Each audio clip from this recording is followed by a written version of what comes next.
Good evening and welcome to Spotlight, a weekly series of investigative reports from around the world. I'm Mark Hertsgaard in San Francisco, and tonight the Spotlight is on biological weapons and the CIA. Remember the anthrax scare? Shortly after the September 11 terrorist attacks, Americans were frightened anew when packets of anthrax were mailed to a handful of journalists and members of Congress. 18 months later, just where that anthrax came from remains a mystery. But the most likely source, say investigators, is the U.S. government itself. The American military's work in this field began during World War II in response to Nazi Germany's pursuit of biological weapons. After the war, the U.S. effort expanded to include experiments with LSD. Years before it became part of the 60s counterculture, LSD was being administered by the CIA, not only to loosen the lips of prisoners under interrogation, but to test the battlefield reactions of unsuspecting American soldiers. Tonight's film tells the story of a CIA agent who helped run these covert programs and may have been murdered because of it. In 1953, Frank Olson plunged to his death from a 13th floor hotel window in New York City. The CIA man who was in the room with Olson said he jumped. An autopsy demanded 40 years later by Olson's son concluded he was pushed. I'll be back afterwards with an update. For now, here is Codename Artichoke. Frederick, Maryland. More than 40 years after his death, the body of former CIA scientist Dr. Frank Olson has been exhumed. Olson's son Eric is convinced his father was murdered by agents of the American government because he wanted to leave the CIA. Dr. Frank Olson was an expert for anthrax and other biological weapons and had top security clearance. Forensic pathologists at George Washington University performed an autopsy and concluded that Olson probably was the victim of a violent crime.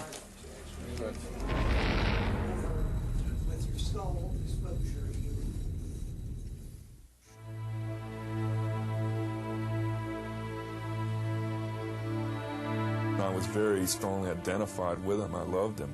And I'm sure that's why, in the end I came to, take on this task of trying to figure out what had become of him.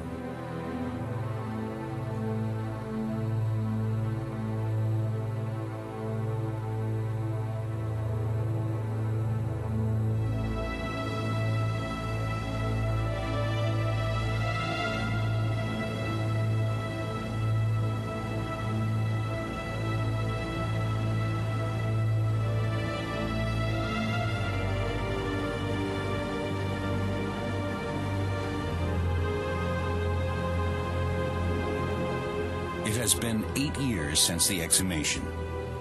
Eric Olson is still searching for the reasons behind his father's death in November of 1953. Eric was 9 years old at the time. It's a quest he inherited as the oldest of 3 children, to solve the mystery of their father's death. My real memories of my father are not very, many or very clear, because the trauma of his death really kind of darkened a lot of these memories. His death was, so dark and so unmentionable. I mean, after he died, it was a subject that one couldn't really go near. Eric Olson has returned to live in the house his father built for the family in Frederick in 1950. Back then, Olson Sr. was one of the biochemists responsible for the Biological Weapons Center the U.S. Army ran nearby. The anthrax letters that killed 5 and caused illness to several others have haunted Eric ever since. Could there be a connection between his father's death 5 decades ago and the acts of terror taking place today? A home front fight against anthrax. I don't man anthrax. Confirmation that anthrax killed 2 Washington postal One man workers. is dead. Being nervous these days. Those are the Lately, it facts. feels like every I don't time. man anthrax. Oh, Been exposed to anthrax. Which serves the White House.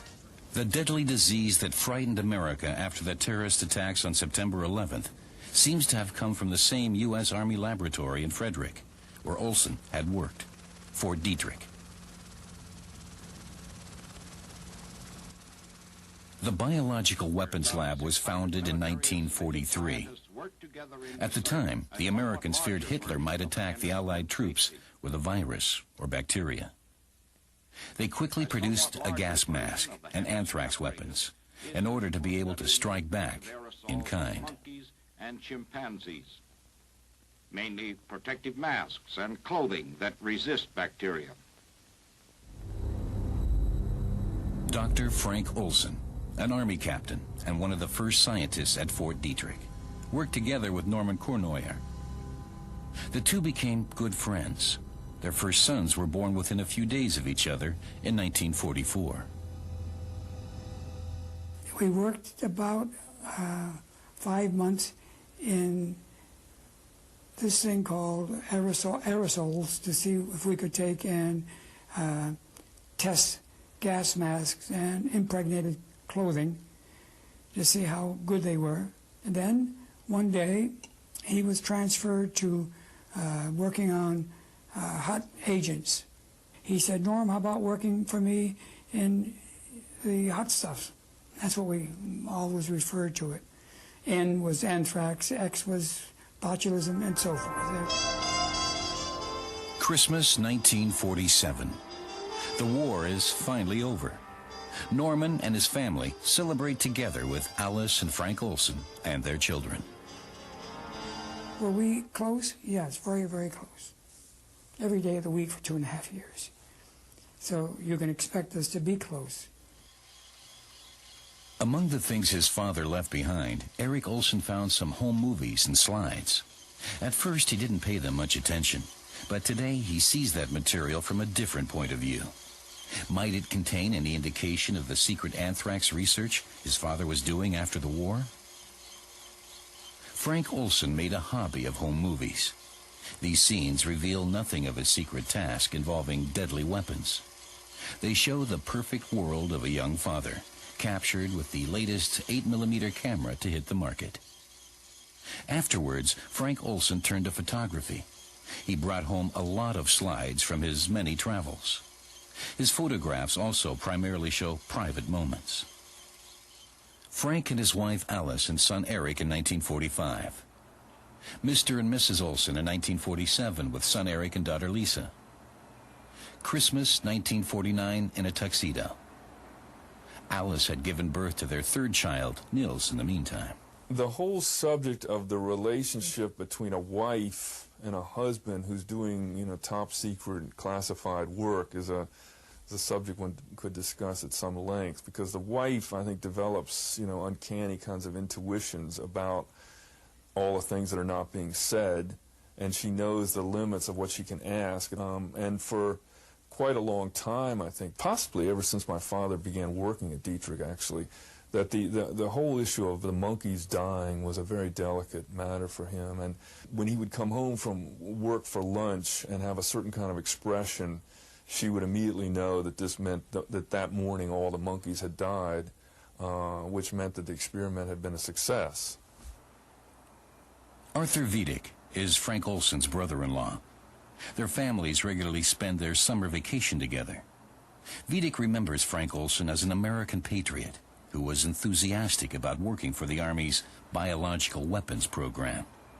He was a person who believed in what he was doing, who felt that the work that he was doing at the center in Frederick was important for the United States.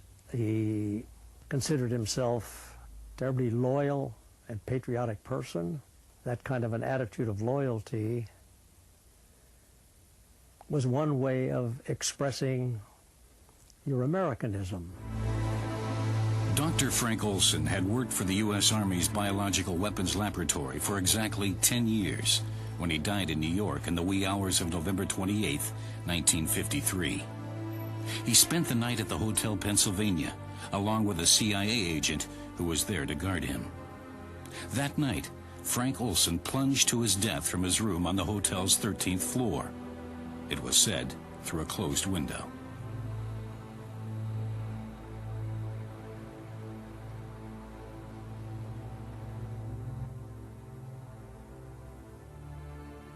Niels, the youngest of Olson's 3 children, scribbled on the clipping with a crayon.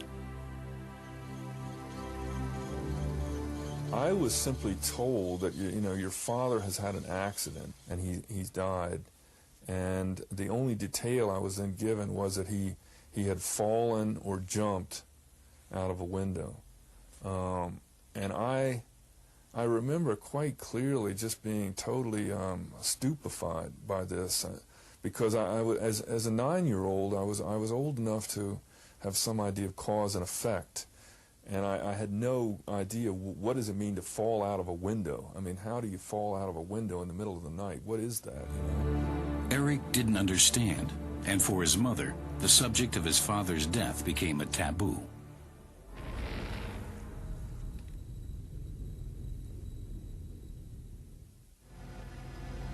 The search for the circumstances surrounding the mysterious death of Dr. Frank Olson begins in 1945 with the liberation of the concentration camp at Dachau, Germany. American troops discovered the corpses of hundreds of prisoners who had been murdered or starved to death.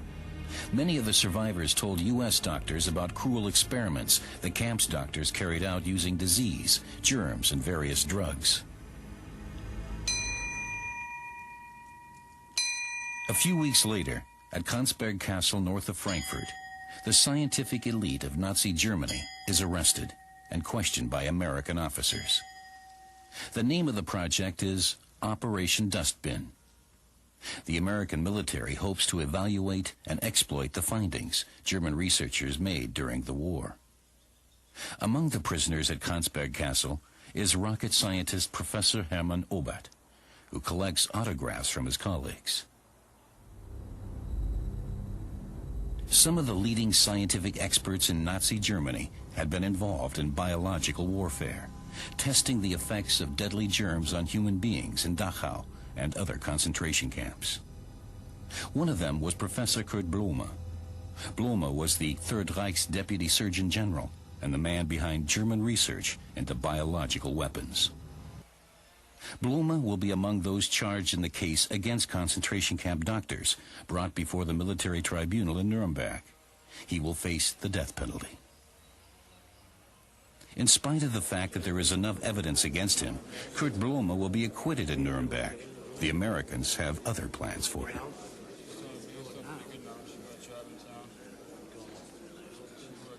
Ich habe hier in aller Offenheit bekannt, dass ich ein überzeugter Nationalsozialist und Anhänger Adolf Hitlers gewesen bin. We were interested in anyone who did work in biological warfare. Now, did they want to use that, the Nazis? Yes, absolutely. They wanted to use anything that would kill people. Anything. The Americans save Kurt Blume, seen here on the left, from death by hanging.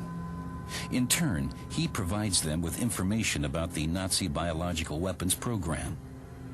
One of the specialists interrogating Blume is Donald Falconer, a friend and colleague of Frank Olson. Falconer is responsible for developing anthrax bombs.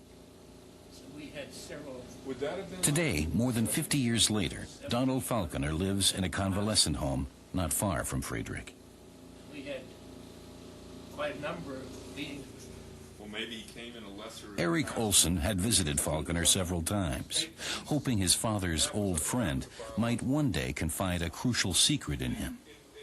But Falconer refuses to say anything, feeling bound by his military oath, and he doesn't want to be interviewed.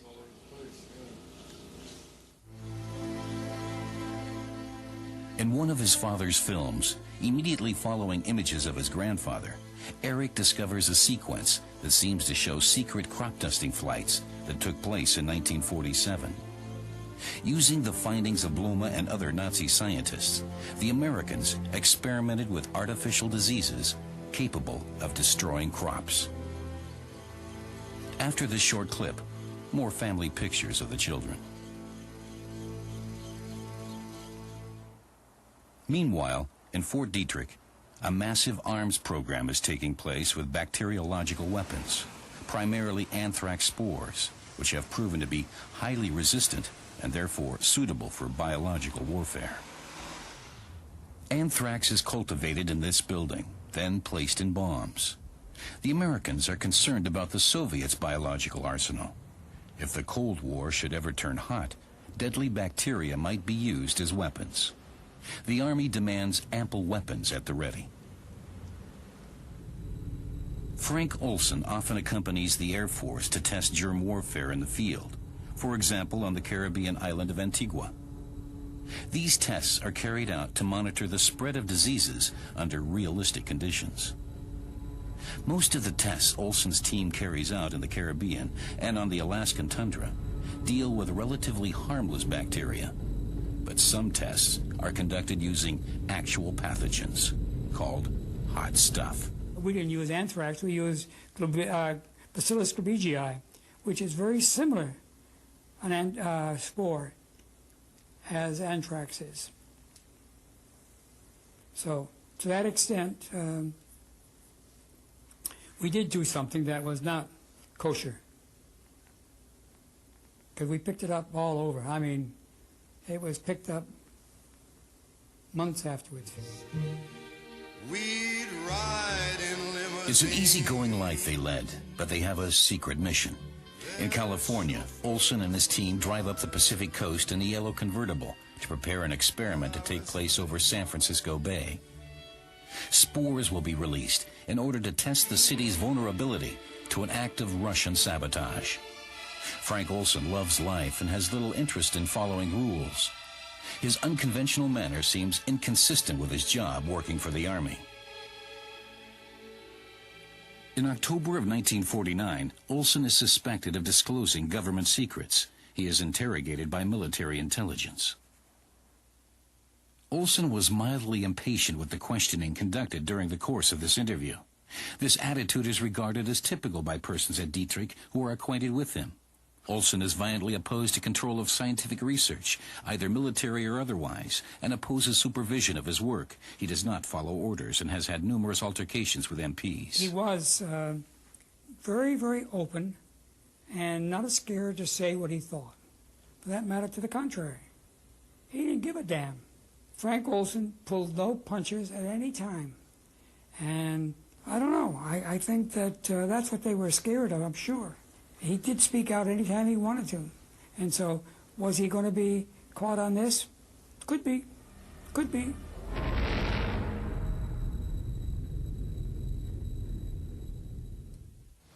As the scientist responsible for biological warfare experiments, Frank Olson was among the most important holders of confidential information during the Cold War. November 1953. 4 years after he was suspected of disclosing secrets, an accusation that was never proved. During a trip to New York, Olson is accompanied by a CIA agent who watches him constantly, never leaving his side. Olson and the CIA agent take a room in the famous Hotel Pennsylvania. So, what are they doing in New York? Armand Pastore is the manager of the hotel. He is on duty that night when Frank Olson falls from the 13th floor, landing on the sidewalk in front of the hotel. He was laying there looking at me, trying to speak to me. A very earnest look in his eyes, you know, wide open. But there was blood everywhere. There was blood from his nose, blood from his eyes, blood from his ears. There was a bone protruding from his left arm, sticking straight out. And then we kept trying to speak to him, but we were not really communicating because I couldn't understand anything he was saying. And then finally he died. Pastore notifies the police and accompanies them to the 13th floor. In the meantime, he has determined that Olson must have fallen to his death from 1018A, and that there was probably another person in the room at the time. Wait a minute, I said. It's possible somebody is in there. And then they became alert and they pulled their guns out. So you open the door, we'll go in. So I I opened the door with my key, and they rushed in. And here this guy was sitting in the commode with his hands on his knees, his head up, hands up to his head. And they said, "What happened?" Cop said, "What happened?" He said, "I don't know. I just heard a crash of glass, and then I see Frank Olson is out on the street. I looked out the window, and he's down in the street." The CIA shadow testifies that he was fast asleep and didn't hear Olson get out of bed. He can offer no explanation for the suicide. He has nothing else to say. He makes no statement regarding the reason the two were visiting New York. The case is closed quickly. No one is interested in the telephone call that someone made from Olson's room immediately following his death. So the operator said, "Yeah, there was one call out of that room." And I said, "Yeah." I said, what was the conversation?" He said, "Well, the man in the room called this number out in Long Island, and he said, 'Well, he's gone.' And the man on the other end said, 'Well, that's too bad.' And they both hung up. Was that the CIA agent reporting that he had solved the Frank Olson problem in the Hotel Pennsylvania? Eric Olson in New York.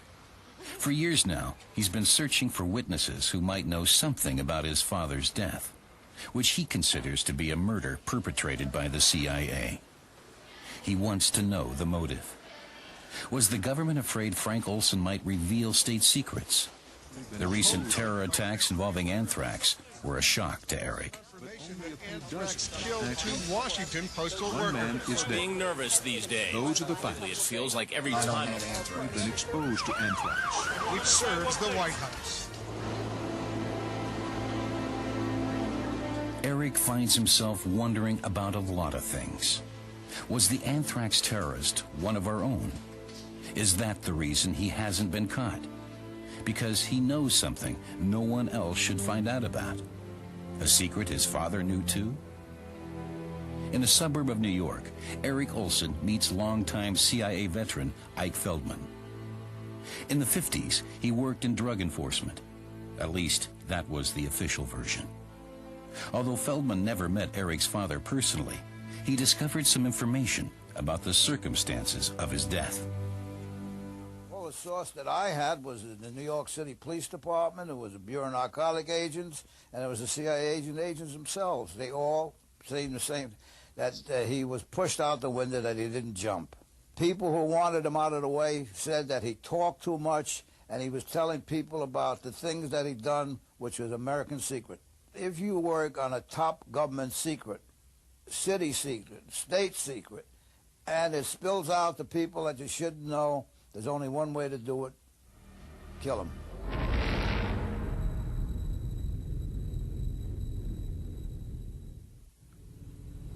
In April of 1950, Dr. Frank Olson received a diplomatic passport, unusual for an Army scientist. Did he have a new job? In the following years, he traveled often to Europe, including making several trips to Germany. Well, he was a member of the CIA. I only found this out after he told me about it, because I didn't know it, because to me he was a captain, and that's all I knew about it at first. But it turns out that he was a CIA agent, and he stayed on, and right on through to 1953.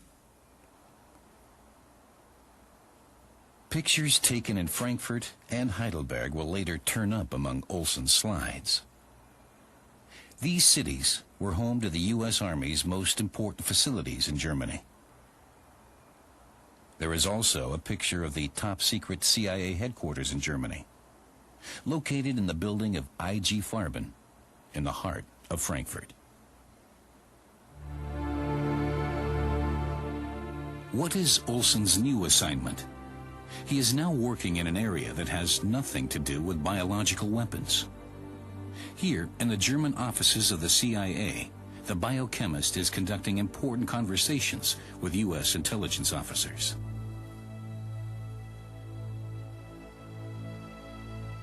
Increasingly, he can be found in the company of other CIA agents, including a certain John McNulty. It has to do with a top-secret project to use chemicals, drugs, and torture on human beings in order to break their will and make them submissive. Brainwashing. The code name for this operation? Artichoke. The team would enjoy the opportunity of applying artichoke techniques to individuals of dubious loyalty, suspected agents or plants, and subjects having known reasons for deception.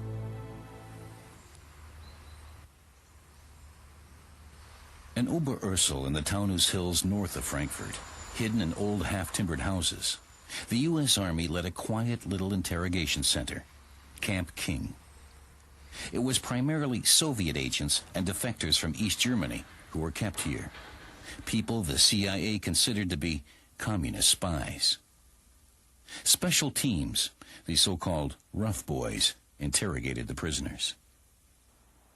Former SS member Franz Gaidosch was hired just after the war by the Americans to tend the bar in the officers' mess at Camp King. Sometime in the year of 1952, in the top-secret interrogation center, Gaidosch runs across another German, Professor Kurt Blume. For a long time, Blume was a doctor at Camp King. He also ran the clinic. He was a protege of the Americans and had been a concentration camp doctor. He conducted experiments. The American officers who lived the good life at Camp King aren't disturbed about Blume's past. Was the former concentration camp doctor expected to lend his experience for their own planned experiments on human beings? A CIA consultant began planning the artichoke experiments as early as September of 1951. The conversations at Oberursel pointed up signs and symptoms of drugs that might be used. We should look into the use of amnesia-producing drugs. Of course, their methods were not humane. They exerted a lot of pressure. There are ways of breaking people. At Camp King, they were notorious, the rough boys. Anything somebody didn't want to reveal, they would try to get it out of them.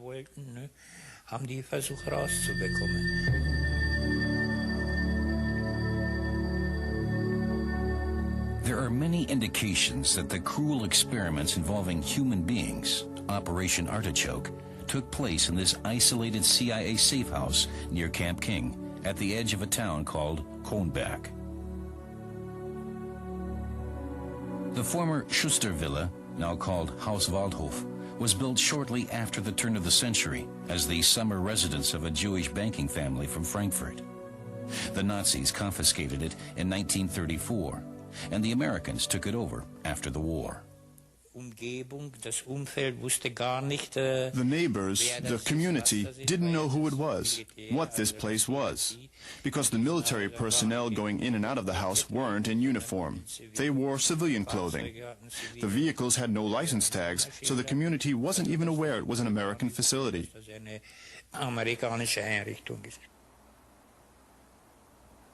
At Haus Waldhof, in June 1952, the CIA begins conducting brainwashing experiments using various drugs, hypnosis, and probably torture. One of the top secret protocols documents a Russian agent being pumped full of medication.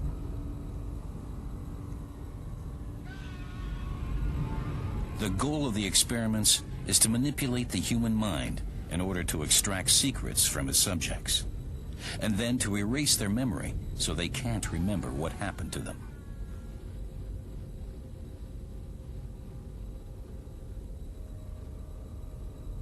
Dr. Frank Olson arrived in Frankfurt on June 12, 1952, from Hendon Military Airport near London.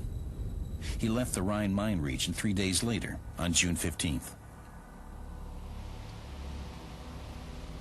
On June 13th, experiments are conducted with patient number 2, a suspected Soviet double agent. He was troubled after he came back from Germany one time. He came back and he told me, he said, Norm, I'll tell you right now, you and I never talked about this, but hey, you know, we're both grown-ups, and this was rough. He said, Norm, you would be stunned by the techniques that they used. They made people talk.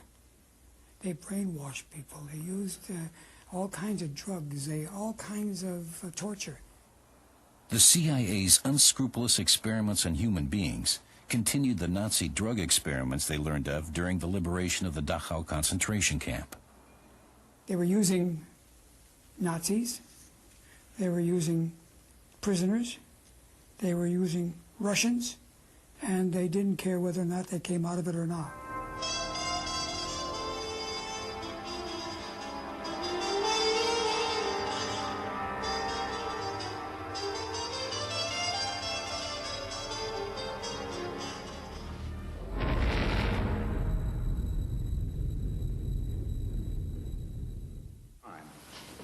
One of the things we had to do was to assemble an... Meanwhile, the U.S. Army was conducting extensive experiments with a new miracle drug, LSD. Here, for example, a soldier was expected to assemble a rifle while under the influence of the hallucinogen. The Army's LSD experiments took place on the campus of the Chemical Corps in Edgewood Arsenal. The scientists who worked in these laboratories in the early 50s and who collaborated closely with Frank Olson were looking for new hallucinogenic substances. They hoped to find a way to use the drugs on the battleground.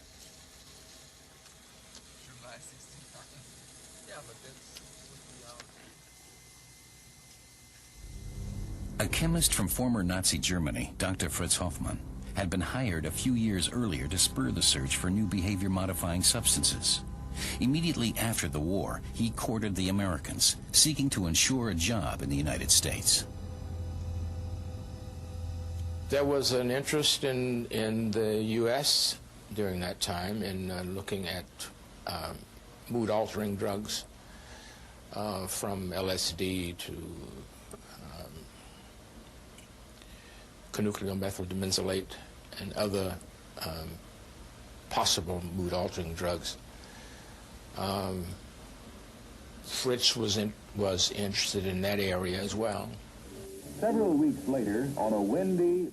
After its experiments on soldiers, the Army saw potential in using LSD and other drugs to sedate and dope enemy troops.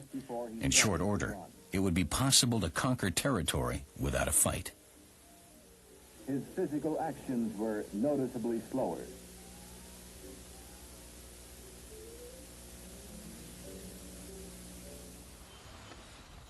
A short time later, the CIA begins conducting its own LSD experiments in the bohemian New York neighborhood of Greenwich Village on Bedford Street.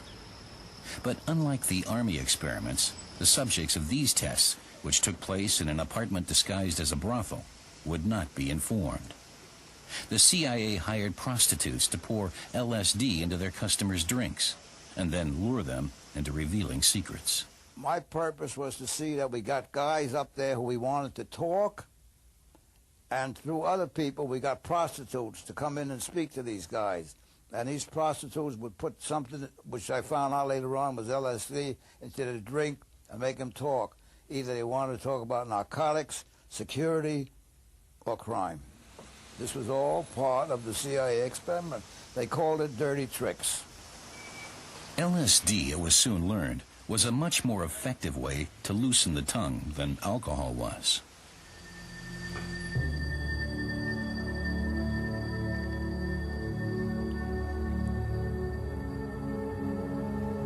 Deep Creek Lake in western Maryland, a 3-hour drive from Washington. In an isolated vacation house at the edge of the lake, the CIA's Dirty Tricks Department converged here for a meeting with 10 of its scientists in November 1953. The meeting is about artichoke. According to the invitation, it was a conference for sports journalists. But in reality, the participants, one of them Frank Olson, were to be placed under the influence of LSD. One of the drinks has been spiked. Later, it will be said the CIA was conducting a kind of self-test, but without the knowledge of the participants. I don't think, again from what I heard, that he was drugged because he was a security agent. He was drugged because he talked too much. When Frank Olson was later briefed about the LSD experiment, he knew immediately what it meant. They had interrogated him with artichoke techniques. Friday evening, he came home and spent the weekend, in this house with my mother and brother and sister and me. And during much of that weekend, they sat on a sofa, which was just over here, and it was a foggy November weekend, as she described it. And they sort of sat there, holding hands and kind of staring out these big windows into the fog. And he described having made something he referred to as a terrible mistake. The CIA brings Olson, accompanied by an agent, to New York. In the hotel, they are joined by a doctor working for the Secret Service who administers medication. Frank Olson has become a security risk, but it seems the CIA has already found a solution.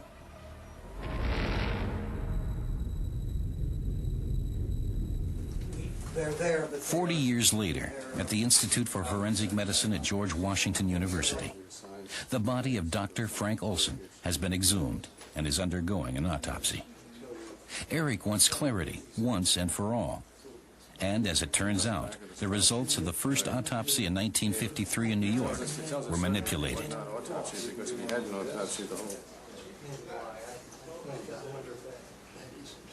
A report from New York City in the medical examiner's office, which I had before me, was totally inaccurate in some very important respects. It talked about lacerations, cuts of the flesh that in all probability might have been caused by glass in the course of his fall. There were no lacerations. They were not there, totally non-existent. We also noticed immediately that he had a hemorrhage, which we call a hematoma. It's what we call a subgaleal hematoma, which is under the skull by the frontal bone. That is only reasonably explainable as having occurred by reason of his being, shall we say, silenced, being rendered unable to defend himself so that he could be tossed out the window. Stars arranges to visit the Pennsylvania Hotel with Armand Pastore, the hotel manager who found Frank Olson that night. Afterwards, he makes his judgment. It is my view, and that of a number of my team members, not all of them, but a number of my team members, that it was homicide. That would mean Frank Olson was first knocked out by a targeted blow and then thrown out of the open hotel window. Just a few months before the murder took place, the CIA had this study of assassination prepared, a how-to book for agents on how to kill people without leaving any clues. In this report, it says, "The most efficient accident in simple assassination is a fall of 75 feet or more onto a hard surface. In some cases, it will be necessary to stun or drug the subject before dropping him." What was spelled out in that assassination manual was almost letter for letter what happened to Dr. Olson. And it was a protocol, as we call it, for an assassination which fit like the fingers in a glove. So was it in fact murder? But for what reason? Why did Olson speak of a terrible mistake he had made? There's a piece missing, and I'm not sure that I'm the one to give it to you. But what happened was that he just got involved in it in a way that he was not happy about it, but there's nothing he could do about it. He was CIA, and they took it to the end. Summer 1953. Frank Olson and his father-in-law cut down a tree. Then the family goes to Tupper Lake on vacation, just like every year, with Arthur Vidic, his wife, and their children. Everything seems the same as always, but that appearance is deceiving. Frank is troubled by something, and he makes an attempt to confide in his brother-in-law, Art. I'd never had a conversation with him about anything that might have involved moral values. What startled me about it was that he had mentioned the Bible and that he was struggling with something. You knew that there was a problem that he was attempting to confront. But what that problem was, I didn't know. I can visualize his face, actually. It was drawn in a way I'd never seen him before. While the family enjoys summertime at the lake, Frank retreats into his own world. My mother also recalled that my father was short-tempered during that last summer, and that she knew that he had been going through some kind of crisis. I mean, she knew he hadn't been sleeping well, and she knew he wasn't really at peace. He had been agitated and you know, worried about something, and had, you know, from time to time discussed leaving Dietrich, leaving his job and retraining himself as a dentist. And she had encouraged him to do this, if that's what he wanted to do. In Asia at the time, a bitter war was going on between Allied U.S. troops against the North Koreans and Chinese. It had already been going on for 3 years. It was the first long-awaited and long-feared battle between the West and communism. Could the Korean War have anything to do with Frank's personal problems?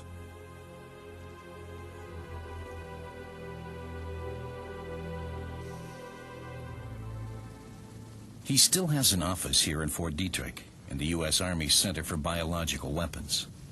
At the same time, he is working for the CIA. Among the tasks of the Dirty Tricks Department in Building 1412 are brainwashing, drugs, and torture, as well as murder by means of poisons and bacteria. On July 17, 1953, Olson celebrates his 43rd birthday with friends. A few days later, he leaves for the last trip he will ever take. He took his movie camera. First stop, London. First objects filmed, Big Ben and a parade on the Mall. Then on to Paris. Near the Eiffel Tower, his 2 CIA colleagues sit in a sidewalk cafe and watch pretty French girls go by. On the left is John McNulty.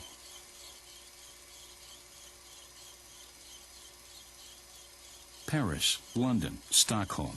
Frank will later write on the packaging. His son Eric is seeing his father's last film for the first time in his memory. Then, suddenly, a picture of the ruins of the Reichstag and Brandenburg Gate. The Soviet memorial for the victims of the Second World War. So Frank Olson was also in Berlin early in August 1953. In Zehlendorf, he photographs the headquarters of the American Army. Is Frank Olson on a secret artichoke mission? Several top-level communist agents were being interrogated in Berlin at the time. It was a time of intense political and military tension in the divided city, just weeks after the civilian uprising in the Soviet sector. At the Army headquarters in Berlin, Olson apparently witnessed brutal interrogation methods.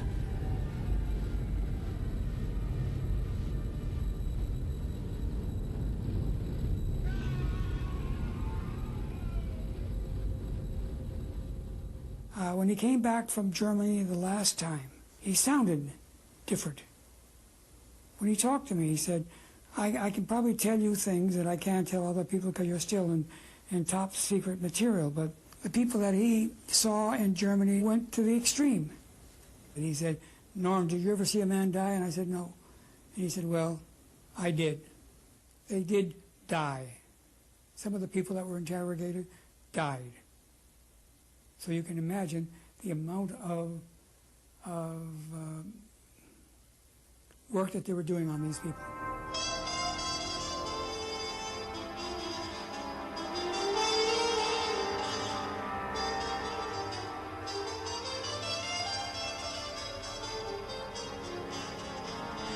He said that he was going to leave. He told me that. He says, I'm getting out of that CIA, period. In Korea, it's just a matter of days before the first American prisoners of war will be released. Some of them will face charges of high treason because they accuse their own country of conducting biological warfare. When my son asked me what I did in Korea, how can I tell him that I came over here and dropped germ bombs on people, destroying and bringing death and destruction? How can I go back and face my family? Are their accusations accurate, or are they themselves the victims of communist brainwashing? One thing is for certain, back home in freedom, the soldiers making these confessions will be interrogated again, using drugs and torture by their own people. All hands agreed that among the returning POWs from Korea, the hardcore group and those who had been successfully indoctrinated were excellent subjects for artichoke work. The American soldiers who claimed to have committed biological warfare were apparently manipulated using artichoke techniques. This is documented in CIA papers, and indeed, all discredited their confessions. I did sign a confession relating to germ warfare, but the statements contained in this confession were false. They were obtained under duress from the Chinese communists. And by making these statements, I deliberately attempted to put in as much as was false and ridiculous as I could possibly get away with. I took an oath when I left the Army I wouldn't talk about that. I'm sorry. The Korean War Memorial in Washington honors the Americans who died in that fight. Of those who returned, some were interrogated by the CIA using cruel methods and forced to rescind their confessions. But were the confessions the truth? Did the Americans in fact use biological weapons in the Korean War? As a test? And was this the secret Frank Olson knew and might disclose? This fits with what my mother had always said: Korea really bothered your father. Finally, when one of my father's colleagues, within the past year only, told me that, my father had come to understand that Korea was the key thing, and that they were using biological warfare methods in Korea.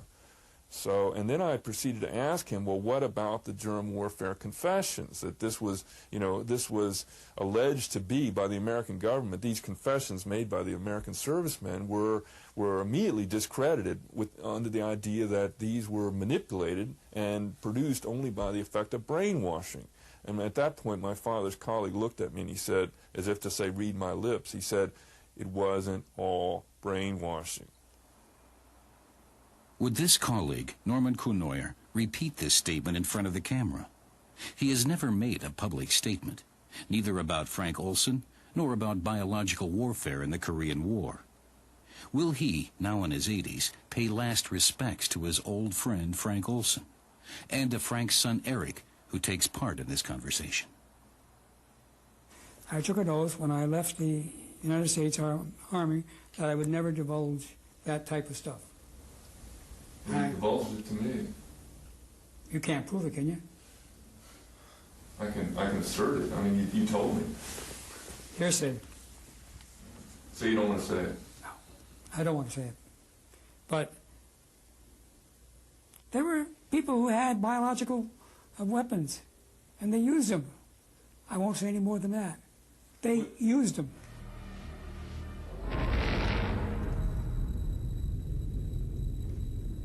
Was there a reason for your dad being killed by the CIA? Probably so.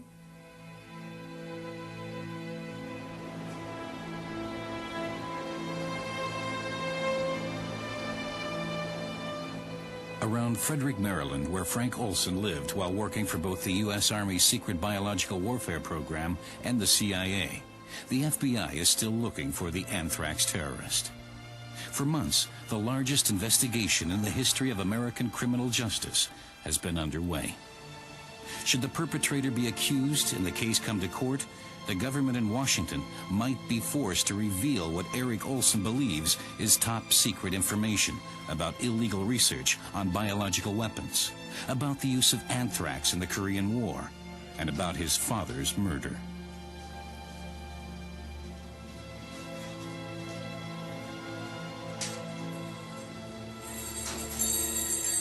Eric wants to tell his friend Bruce about the latest evidence.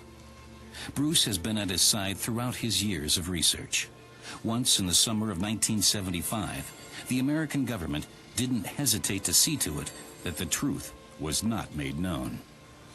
The conspiracy originated at the top, in the White House, initiated by Donald Rumsfeld and Richard Cheney. It had just been learned that the CIA allegedly drugged its employee Frank Olson with LSD before his supposed suicide.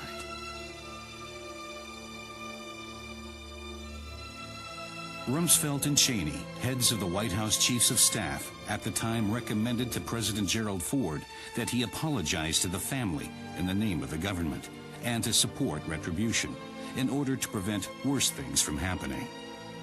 That's the content of this White House memo.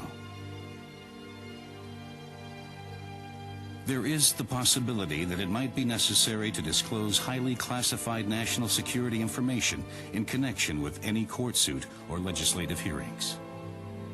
10 days later, Ford hosted the Olson family and apologized. This allowed him to remain silent about state secrets and the true reasons for Frank Olson's death. What this means for me is that, national security homicide is not only a possibility, but really it's a necessity when you have a certain number of ingredients together. If you're doing top secret work that is immoral, arguably immoral, especially in the post-Nuremberg period, and arguably illegal, and at odds with the kind of high moral position that you're trying to maintain in the world, you have to have a mechanism of security which is going to include murder. The two politicians who collaborated in the conspiracy in 1975, Rumsfeld and Cheney, are back in power as Vice President and Secretary of Defense of the government of the United States. The Frank Olson case, it seems, is far from closed, even 50 years later. That, at least, is one thing of which Olson's son is now certain.